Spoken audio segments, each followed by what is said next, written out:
Shalom bien-aimés, shalom frères et sœurs, je vous salue dans le nom puissant de Jésus-Christ. En ce jour, jeudi 25 février 2021, nous sommes donc dans notre exhortation de 13 heures, dans le cadre de Jeudi Jeûne et Prie, cette nouvelle activité que propose Foi et Prière depuis 2 mois.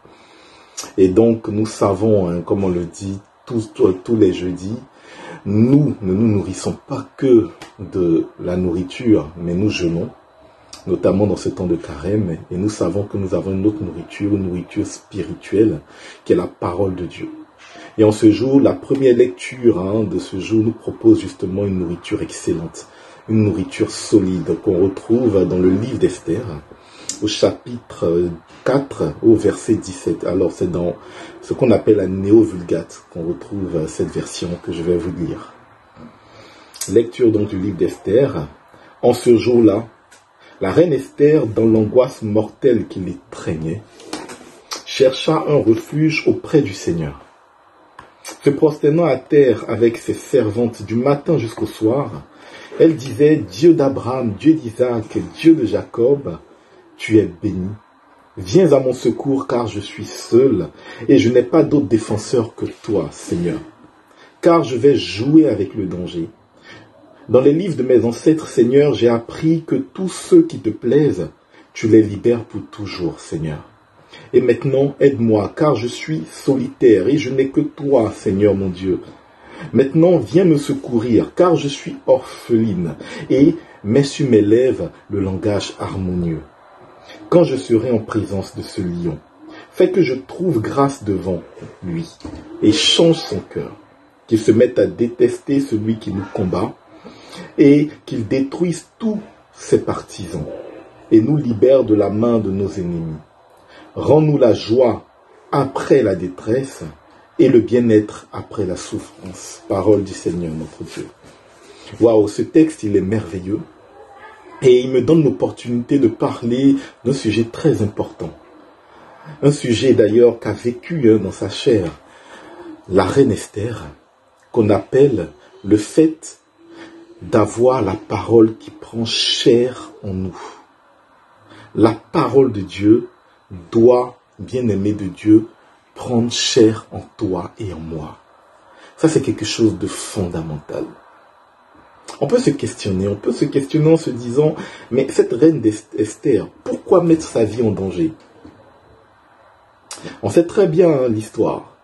Il y a le roi Assuérus, il y a ce qu'on peut appeler aujourd'hui un premier ministre qui s'appelle Aman, qui avait un problème particulier avec son oncle Mardoché, et qui a décidé de détruire le peuple. Mardoché, donc, qui vient vers la reine pour dire, c'est toi qui peut nous sauver, et la reine accepte. Et elle puise en elle les forces, elle est en train de prier justement pour avoir la force de partir devant ce roi, parce que ce roi, lorsqu'il te voit, soit il te tend son sceptre d'or pour que tu puisses l'embrasser et tu as la vie sauve, soit tu meurs. Donc c'était un risque extraordinaire. Mais pourquoi elle va prendre ce risque? Pourquoi elle veut prendre ce risque? Mais bien aimée de Dieu, dans sa prière, elle a dit quelque chose de fondamental. Elle dit, dans les livres de mes ancêtres, Seigneur, j'ai appris que ceux qui te plaisent, tu les libères pour toujours. Dans les livres de ses ancêtres, elle parlait donc des premiers livres de ce qu'on appelle la Bible, nous, qui constitue chez les Juifs le livre de vie, le Pentateuque, comme on appelle la Torah. Et elle se souvient que dans ces livres-là, on dit que ceux qui te plaisent, mais ceux qui font ta volonté, mais ils sont toujours libres. Et donc, au travers de cette prière, au travers de cette parole qui est en elle, et dont elle ne mesurait même pas l'impact, ce jour-là, elle s'est pris conscience que, en fait, il y avait la réponse à sa question. Il y avait la réponse aux questions qu'elle se posait. Amen. Et ça, c'est parce que la parole de Dieu, mais depuis toute petite, avait pris chair en elle. Bien-aimée de Dieu, c'est la même chose qui est arrivée à la Vierge Marie. On peut se poser la question de savoir, mais pourquoi elle a dit oui? Une adolescente, promise vers un mariage, qui avait tout pour être heureuse. Pourquoi prendre le risque de dire oui et de voir toute l'histoire de sa vie changer parce que tomber enceinte de quelqu'un ou de quelque chose, d'une entité en tout cas, l'Esprit Saint, qui n'est pas son mari. Mais elle a dit, la Vierge Marie, je suis la servante du Seigneur. Dans sa culture juive, elle savait que le Seigneur devait venir, le Messie. Et donc, elle avait la parole de Dieu qui avait déjà pris chair en elle de toute éternité. Et parce qu'elle avait connaissance, comme le dit le Seigneur, mon peuple meurt par manque de connaissance. Parce qu'elle avait connaissance de cette réalité spirituelle, dans le jour important, le jour où elle devait donner son fiat, ben elle a dit oui. Bien aimé, c'est la même chose qu'a vécu Saint Paul sur la route de Damas. Pareil, pourquoi prendre un tel risque?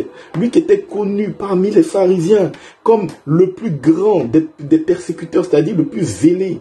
On parle souvent dans la Bible de zélote, c'est la même chose. Il était juste, aux yeux de ses compatriotes, un homme zélé.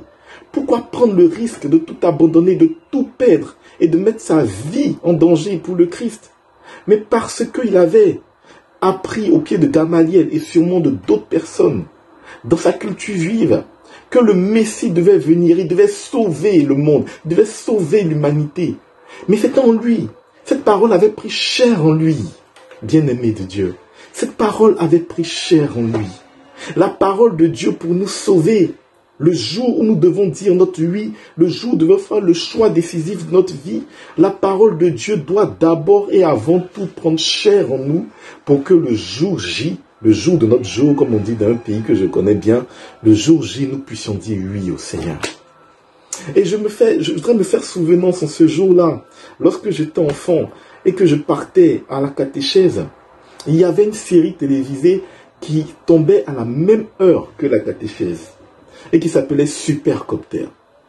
Et je vous assure que, en toute humilité, si le Seigneur m'avait demandé à cette époque, quand je partais à la catéchèse, quand j'étais enfant, entre Supercopter et moi, Joseph, qu'est-ce que tu choisis? J'aurais dit à Dieu, je prends Supercopter. Parce que j'adorais, tout simplement. Mais je bénis le Seigneur pour mes parents qui m'ont obligé à aller à la catéchèse. Parce que lorsque j'ai commencé mon adolescence, lorsque j'ai commencé à faire des bêtises, et que le jour où j'ai rencontré le Seigneur lors d'une prière rhématique, mais c'est toutes ces paroles que j'ai entendues à la catéchèse, c'est toute cette culture chrétienne que j'avais à la catéchèse, c'est tout cela qui est revenu. Et j'ai pu dire oui au Seigneur, oui je te suis, je te donne ma vie pour faire ta volonté. Je renonce au mal, je renonce au péché et je veux te suivre. Bien-aimés de Dieu, prenons conscience que la parole de Dieu en nous, voilà pourquoi c'est important de la lire. Voilà pourquoi c'est important de toujours s'imprégner de la parole de Dieu. La parole de Dieu doit prendre chair en toi pour qu'au jour décisif, tu puisses donner la bonne réponse à Dieu. Pour qu'à chaque occasion, tu puisses dire à Dieu, oui, je t'aime et je veux faire ta volonté. Donc, bien-aimés de Dieu, en ce temps de carême, je voudrais que nous regardions nos enfants. Nous regardions autour de nous. Et que nous faisions attention à ce qu'autour de nous, la parole de Dieu, dans nos enfants, dans nos filleuls, ceux dont nous sommes les parrains, ils puissent avoir la culture. Et ça, c'est notre responsabilité pour les générations à venir. Comme c'était la responsabilité de nos parents.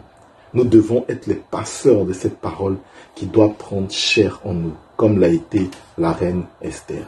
Voilà, je vous remercie. Cette exhortation s'achève là. En ce jour, n'oubliez pas, à 21h, il y a un temps d'intercession. Vous avez l'opportunité, donc chacun de vous, de mettre vos intentions. Et ce temps est interactif, on lit des intentions, on partage. C'est un temps merveilleux qui commence aujourd'hui même à 21h. Donc ça va démarrer à 21h pile. Ne pas rater, on se retrouve donc à 21h pour l'intercession. Merci à vous.